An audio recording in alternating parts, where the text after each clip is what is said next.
My brother fled his own wedding when his fiancée secretly invited our toxic mother as a wedding gift. I still remember the day our family shattered like it was yesterday. The memory sits in my chest like a stone I can't cough up, even 25 years later. I'm Lily, the youngest of three, always trailing behind my brothers, Joseph, who everyone calls Joe, and Samuel, who's just Sam to us. Joe was always our protector. At 34 now, he still carries himself with that same unyielding strength, a hardness that borders on cold when necessary. Sam is different, gentler, more emotional. At 32, he's the one I've always trusted most, the one who held me when everything fell apart. Our parents' divorce wasn't about falling out of love or fighting over money. It was about something darker, Mom's pathological jealousy. Dad tried to weather it until Mom's twisted mind turned on me, her 3-year-old daughter. I didn't understand back then, but I heard the words that destroyed us. Mom watching Dad play with me on the living room floor, her voice slicing through the air. She wants to replace me in your heart. Can't you see it? The horror wasn't just that Mom was jealous of other women. She was jealous of her own daughter.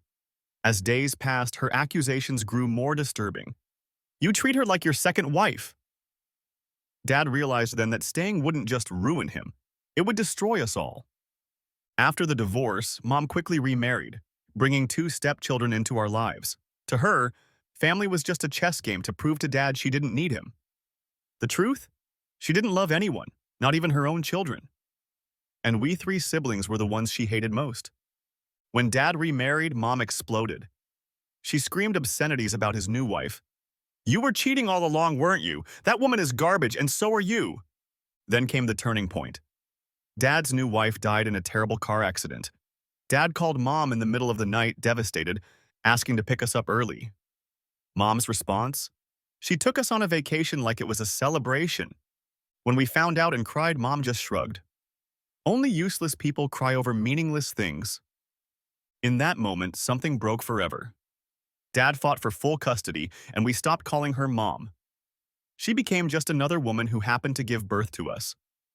After that day, we built a life without her.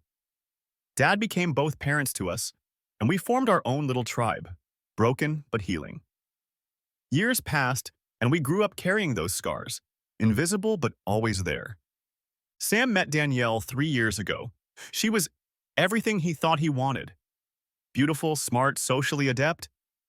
But there was one glaring problem that made my skin crawl from the first day I met her. Danielle never believed that our mother had treated us badly. No matter what stories Sam shared, she'd shake her head with that patronizing smile. You're just being too sensitive, she'd say. You should forgive her. A mother is a mother, no matter what.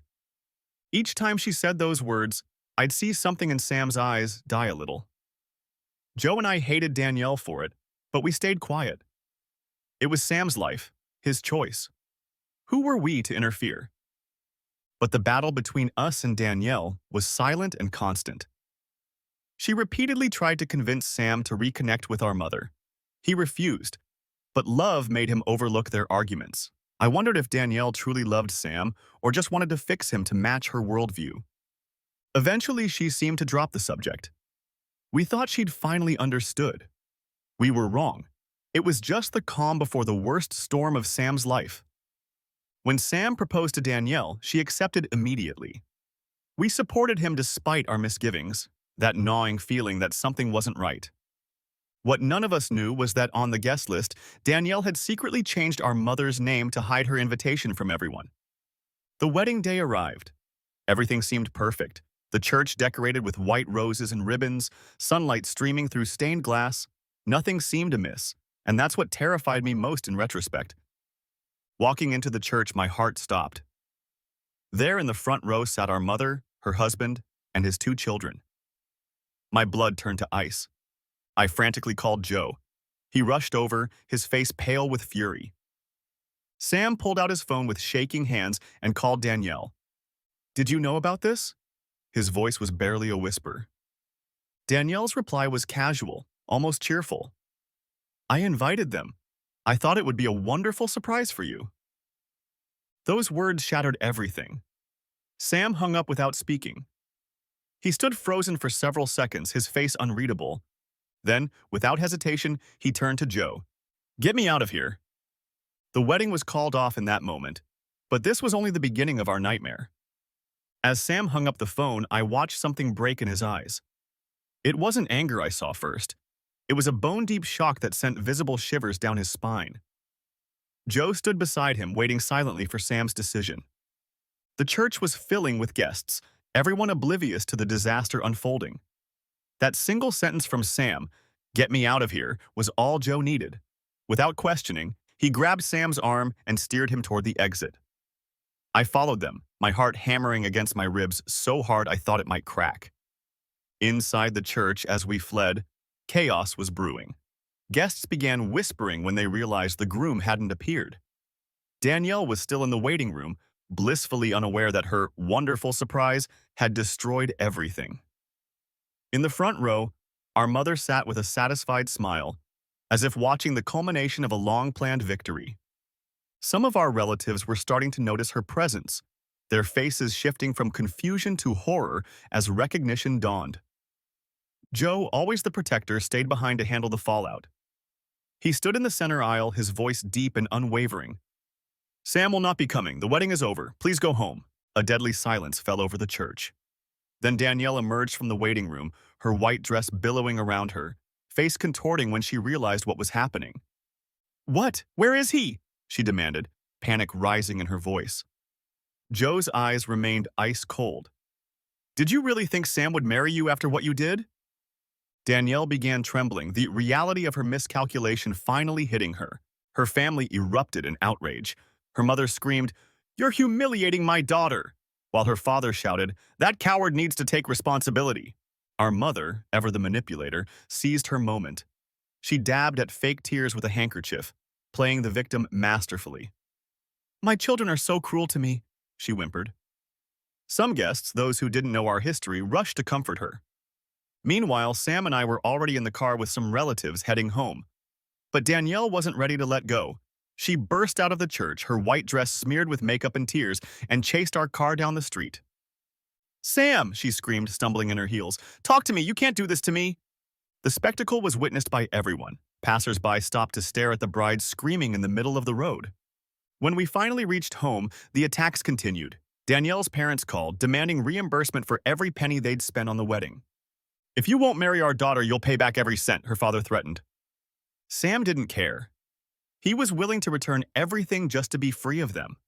Our stepfather called too, hurling insults at all three of us. "I always knew you were all worthless," he spat. But his words meant nothing to us anymore. The final confrontation came when our mother showed up at our door, wailing and begging to see Sam. Joe stood like a sentinel, blocking her entry. "Leave. We don't want to see you anymore," he said, his voice devoid of emotion. She tried to appeal to him. "I just want to see my children. I still love you all." Joe stared at her for a long moment, his face hardening before he delivered the words that would sever our ties forever. "The only news I ever want to hear about you is that you're dead so I can go celebrate." Our mother collapsed on our doorstep, sobbing uncontrollably. But none of us felt an ounce of pity. The woman who had poisoned our lives for so long had finally lost all power over us. We thought the nightmare was over. We were wrong. Just 3 weeks after the wedding disaster, my phone exploded with notifications. Danielle had posted on social media, "Even though he left me at the altar, I will never hate him, because I'm carrying his child." I nearly dropped my phone. Sam was in the shower when I pounded on the bathroom door, my voice cracking as I told him. Water still dripping from his hair, he read the post, his face draining of color. Within hours, Sam's phone was flooded with messages, some sympathetic, others accusatory. Our family was stunned, but also skeptical. This felt like another manipulation. "I need to handle this," Sam said quietly. He called Danielle immediately. "If you're really pregnant, we need to meet. Now." Danielle agreed too quickly. When they met at a cafe the next day, I went with Sam for support. Her face fell when she saw me. "Sam." She reached for his hand across the table, tears welling in her eyes. "I just want us to start over. I don't want our baby to grow up in a broken family." Sam cut her off coldly. "We're going to a doctor, right now." The panic that flashed across her face told us everything. What? No, don't you trust me? Danielle's voice rose sharply. You're killing our love! But Sam was unmoved. As we drove to an urgent care clinic, Danielle grew increasingly hysterical, eventually sobbing on the floor of the waiting room, causing a scene. The nurse looked at us with concern, but Sam calmly explained the situation. The test results confirmed what we suspected. Danielle wasn't pregnant. Had never been pregnant. It was all a desperate lie to get Sam back. When Anna, Joe's wife, heard about this latest manipulation, something in her snapped. She'd been quietly watching Danielle hurt our family for too long. This ends now, she said, opening her laptop. She composed a carefully worded email and sent it to every single wedding guest. Danielle lied about being pregnant. This was just another manipulation to force Sam back into a relationship. The fallout was immediate. Danielle's family, who had been defending her actions, finally fell silent. Friends who had sided with her began distancing themselves. But Danielle wasn't done. Cornered and desperate, she made one final reckless move. She posted again. Sam forced me to get an abortion. I'm in unbearable pain. Another wave of outrage surged, but this time we didn't stay quiet. Sam's lawyer sent Danielle a cease and desist letter, threatening legal action for defamation. The clinic released a statement confirming that no abortion procedure had been performed. Danielle's world collapsed entirely. Her reputation was ruined, her credibility destroyed. She bombarded Sam with increasingly frantic messages, culminating in a chilling threat. If you don't come back to me, I'll kill myself. This is your last chance. Sam didn't hesitate. He called the police immediately, showing them the messages. That night, Danielle was taken to the hospital for psychiatric evaluation. Her parents, finally accepting the severity of the situation, committed her to a treatment facility. As we watched the ambulance drive away with Danielle inside, I felt no satisfaction. Only relief that the nightmare might finally be over, and sadness for the broken person she had revealed herself to be. The months following Danielle's breakdown were a slow healing process for all of us, but especially for Sam. The combined trauma of the wedding disaster and Danielle's pregnancy lies had left him completely drained. He looked like a shell of himself, hollow-eyed and exhausted. One morning, he called his boss and asked for an extended leave of absence. His company had followed the whole saga through office gossip, and his manager was surprisingly understanding. "Take all the time you need," his boss told him. "Your position will be waiting whenever you're ready to come back." Our family rallied around Sam. Dad visited nearly every day, bringing home-cooked meals and quiet wisdom. "Take it slow, son," he'd say, squeezing Sam's shoulder. "Don't let anyone else decide your life but you." Joe and I took turns staying with Sam, making sure he wasn't alone with his thoughts for too long. We dragged him hiking, to movies, even to a cooking class, anything to keep his mind engaged with something other than heartbreak and betrayal. "Next time, do a background check," Joe joked one evening, earning a small but genuine smile from Sam. Meanwhile, Danielle had essentially vanished from our lives. After being exposed for lying about the pregnancy and falsely accusing Sam of forcing an abortion, the community that had once embraced her now shunned her completely. Her parents had finally acknowledged the severity of her issues and committed her to a residential treatment facility. We heard through mutual friends that she remained obsessed with Sam, but restraining orders and blocked numbers kept her firmly out of our lives. Sam never mentioned her name anymore. A bright spot emerged when Joe and Anna finalized the adoption of a baby girl they'd been working toward for over a year. The day they brought little Ella home, our entire family gathered, everyone crying happy tears as Dad held his first grandchild. "She's perfect," Dad whispered, tears streaming down his weathered face. Our mother somehow got wind of the adoption and immediately tried to insert herself into the situation. "I'm her grandmother. I have rights to see her," she demanded in a series of increasingly frantic voicemails. Joe and Anna were resolute. "You will never meet our daughter," Joe told her flatly before hanging up. They even filed for a protective order, ensuring she could never approach the baby or their home. 6 months after the Danielle disaster, Sam met Lauren at a friend's barbecue. She was warm and thoughtful, with a quiet confidence that drew him in. Unlike Danielle, she knew Sam's whole story before they even went on their first date. Mutual friends had filled her in, but she never pried or judged. The most striking difference between Lauren and Danielle became clear over time. Lauren never tried to fix Sam or mold him into her ideal. She simply accepted him as he was, scars and all. Our family adored her, but we were careful not to push. This had to be Sam's choice and his timeline. Slowly, I watched my brother come back to life. He smiled more, laughed without that edge of bitterness. For the first time in years, he seemed genuinely happy. Life was finding its rhythm again. Dad moved in with Rita, his girlfriend of 3 years. Joe and Anna thrived as new parents. Matt and I set a date for our own wedding, a small, intimate ceremony with only our closest friends and family. Sam started training for a marathon and developed a business plan for a startup he'd been dreaming about for years. Our mother and Danielle were permanently exiled from our lives, a boundary we maintained with fierce vigilance. We thought we'd finally found peace, but the universe wasn't quite finished with us yet. A shocking revelation was waiting just around the corner. 2 years after the Danielle disaster, our family had finally found its rhythm again. Wounds that once seemed impossible to heal had scarred over, still visible but no longer painful to touch. Matt and I got married on a perfect October afternoon. Unlike Sam's catastrophe, our wedding went off without a hitch.